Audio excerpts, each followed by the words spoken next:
자, 지금 우리는 해외 직접 투자에 관련된 내용들을 배우고 있는데, 이번 내용부터는 이제 해외 직접 투자를 설명하기 위한 이론들에 대해서 좀 배워보도록 할 거예요. 그래서 해외 직접 투자가 왜 일어나고 있는지, 어떤 특징을 갖고 있는지를 설명하는 국제 경영의 이론들이 있는데, 이런 이론들을 하나씩 설명을 드리겠습니다. 첫 번째로 그 국제 제품 수명 주기 이론이라는 것이 있는데, 이것은 우리가 버논이라는 학자가 제품 수명 주기 이론을 처음에 제시를 했었는데, 제품도 사람처럼 태어나가지고 성숙해갖고 표준화 단계를 거쳐 쇠퇴하는 일련의 단계를 거침으로 이러한 단계가 선진국, 중진국, 후진국이 다 차이가 나면서 제품에 대한 투자 활동이 일어날 수 있다, 이렇게 얘기를 하고 있는 거죠.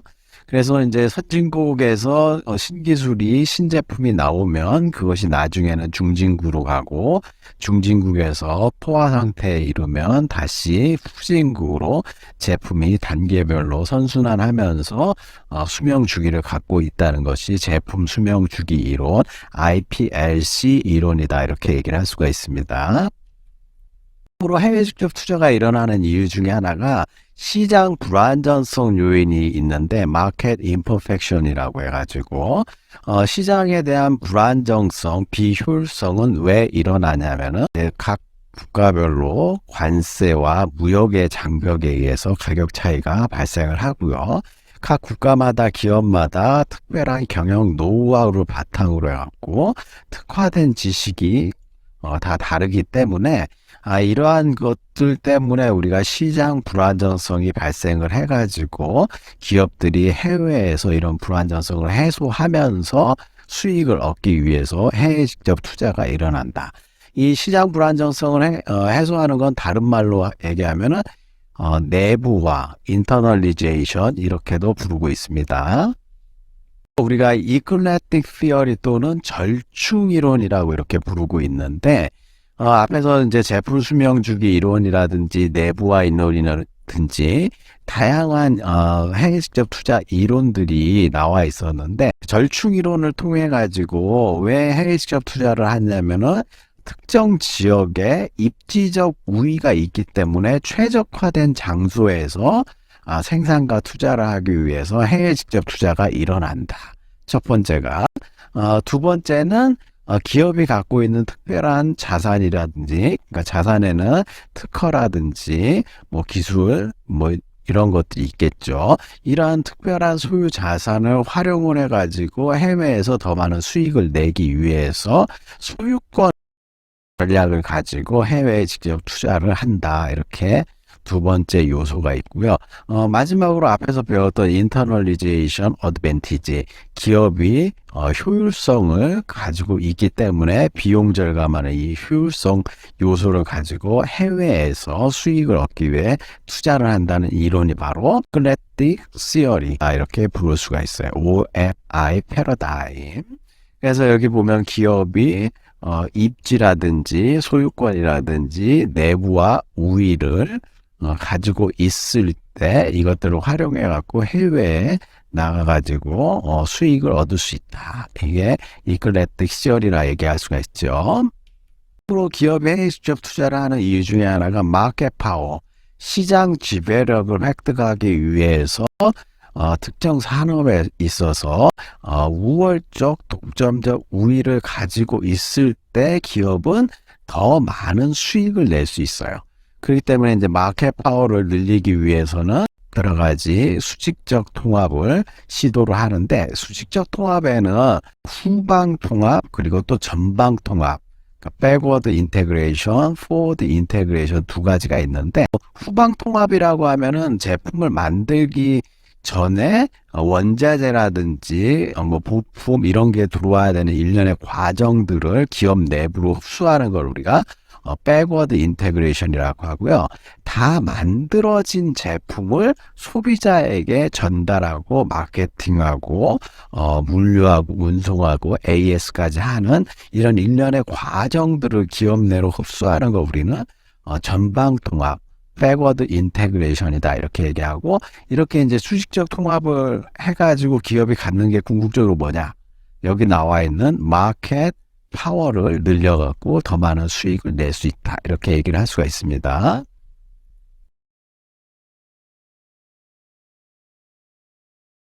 관리 이슈 중에 해외 직접 투자를 하기 위해서 여러 가지 고려 요소들이 있는데 크게 6가지가 있는데, 첫 번째로 해외 직접 투자하는 데 있어서는 통제력, 그러니까 통제력을 누가 가질 것인가, 예를 들어 파트너십 뭐 요구사항이라든지 그 다음에 협력에 관한 혜택, 이런 것들 종합적으로 고려했을 때 해외 직접 투자를 하면은 뭐 합작 투자도 있고 여러 가지가 있지만, 그 중에서도 이제 더 많이 지분을 갖고 있는 사람들이 소유권을 가지고 있다 이렇게 얘기를 할 수가 있겠죠. 소유권을 갖고 있다는 말은 통제력을 더 많이 행사할 수 있다 이렇게 얘기를 할 수가 있고요. 그 다음에 두 번째로 투자를 한다거나 공장을 지을 때 새로 공장을 처음부터 만들 것인지 아니면 기존에 있는 기업들을 인수할 것인지 이러한 의사결정을 해야 된다는 거죠. 그다음에 세 번째로 우리가 이제 생산 비용을 우리가 고려를 해봐야 되는데, 뭐 R&D에 따른 비용이 어떻게 되는지, 그다음에 최적화 합리화된 생산은 어떻게 하는지, 그리고 예를 들어 공장 자동화라든지 노동자들은 어느 정도 어디 수준에서 쓸 것인지를 고려하는 생산 비용에 있어서의 고려를 또 해봐야 되고요. 그 다음에 커스터머 날리지라고 해갖고 우리가 해외에 투자를 하고 해외에 나갈 때는 고객에 대한 지식이 있어야 된다. 그래서 고객이 어떤 뭐 역사적 배경이라든지 문화적인 배경 뭐 이런 것들을 가지고 있는지를 지식을 정확하게 숙지하고 해외에 직접 투자를 할 필요가 있다. 그 다음에 다섯 번째 following client라고 해가지고 우리 소비자들이 어떤 것들을 선호를 하고 어떤 것들을 필요하는지 고객 맞춤 추종형 해외 직접 투자를 할 수 있고, 해외에서 그러니까 소비 시장이 있는 곳으로 우리는 기업들은 해외 직접 투자를 하기 때문에 이런 것들을 고려를 좀 해볼 필요가 있고요. 뭐 여기서 나오는 게 이제 성장 가능한 잠재 시장이냐 뭐 이런 것들을 인구라든지 젊은층 비율 이런 걸 가지고 판단을 하겠죠. 마지막으로 우리가 해외 직접 투자를 하는 데 있어서 경쟁사를 고려를 해봐야 돼요. 그래서 경쟁 기업들이 어느 지역으로 진출하는지 아니면 해당 지역의 경쟁 상황이 얼마나 치열한지 이런 것들을 고려해 가지고 해외 직접 투자할 때 6가지 이슈에 대해서 우리가 생각을 해볼 필요가 있다는 거죠. 해외 직접 투자는 밸런스 오브 페이먼트라고 해갖고 국제 수지에 굉장히 큰 영향을 미치고 있어요. 그래서 국제 수지라고 하면은 한 국가 안에서 돈이 들어오고 나가는 일종의 그 지불에 관련된 기록을 얘기하고 있는데, 이 그 국제 수지표에는 현금 계정과 자원 계정이 있어요. 쉽게 말하면은 현금 계정이라고 하면은 수출입에 관련된 화물, 재화, 그다음에 서비스, 뭐 이런 그 소득, 자산, 해외에 있는 자산에 대한 소득, 뭐 이런 것들에 대한 돈이 왔다 갔다 하고 그런 자산 실물에 관련된 기록이 커런트 어카운트예요. 반면에 이제 캐피탈 어카운트는 외국의 주식이라든지 금융 투자라든지 이자라든지 뭐 이런 거에서 나오는 수익을 갖다가 우리가 자본 계정이다. 그래서 요 2가지 항목을 통해 갖고 우리가 이제 국제 수지가 어떻게 균형을 이루고 있는지를 파악을 해볼 수가 있죠.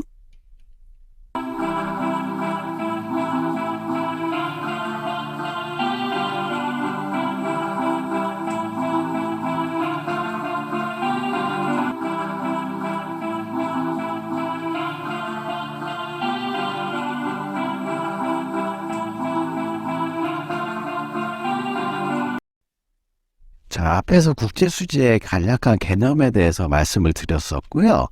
그렇다면은 왜 일개 국가들이 FDI에 자꾸 간섭을 하고 관여를 하는지를 알아야 되는데, 우리 국제 FDI 쪽에는 지금 호스트 컨트리와 홈 컨트리, 그러니까는 현지국과 본국에 대한 개념을 좀 잘 잡아두셔야 돼요.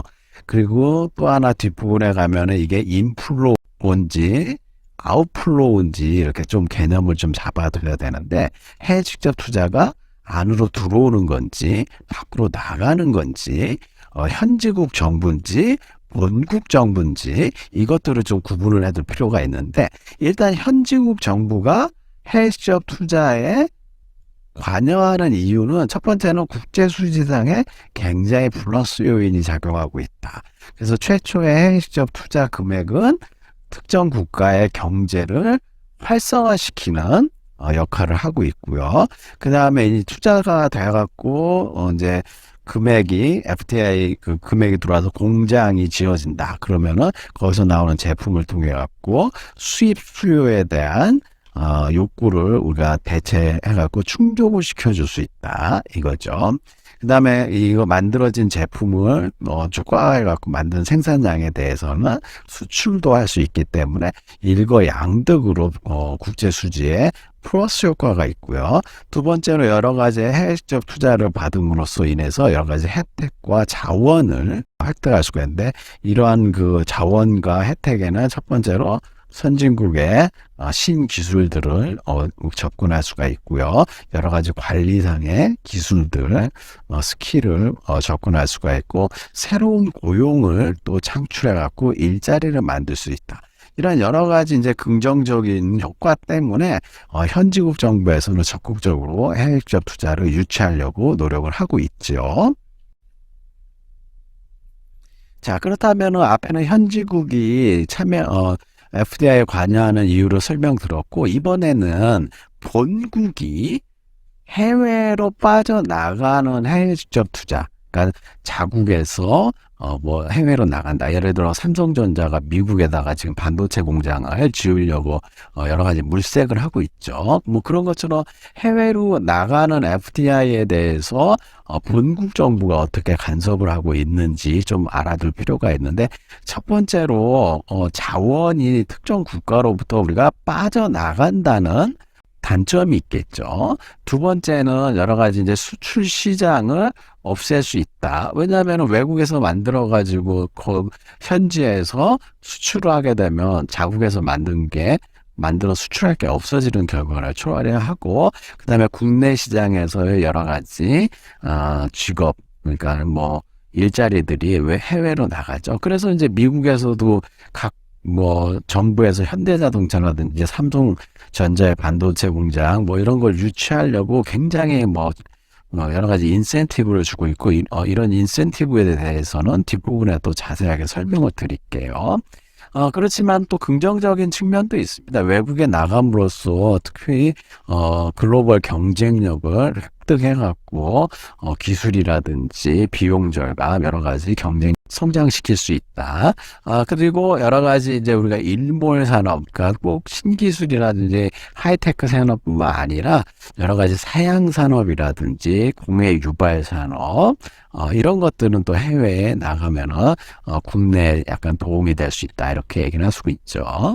이 사진은 그리스가 여러 가지 이제 금융 위기라든지 이전에 하면서 주가가 굉장히 폭락한 적이 있었거든요. 그러면은 세계적 자본, 그러니까 이제는 안방에서도 주식 투자를 해갖고 그리스 주식이라든지 이런 것들을 다 구매할 수가 있고요. 개인도 할 수 있다. 이런 차원에서 제가 이 그림을 한번 준비해봤어요.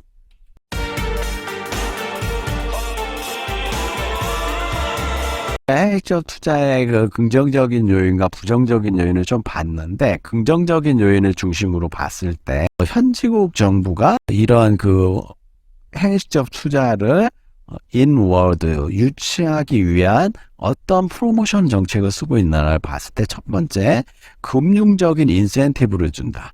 뭐 재정적인 지원을 해주는데 여러 가지 법인세, 소득세 이런 것들을 면제해 주거나 인하해 준다. 그다음에 여러 가지 저리로 금액을 융자를 해주는 거죠. 두 번째는 인프라스트럭처 개발 비용이라고 해갖고 여러 가지 뭐 심지어는 항만이라든지 도로, 그다음에 통신 네트워크 이런 것들을 다 무상으로 제공을 하면서 현지국 정부는 해외 직접 투자를 유치하려고 노력을 하고 있어요.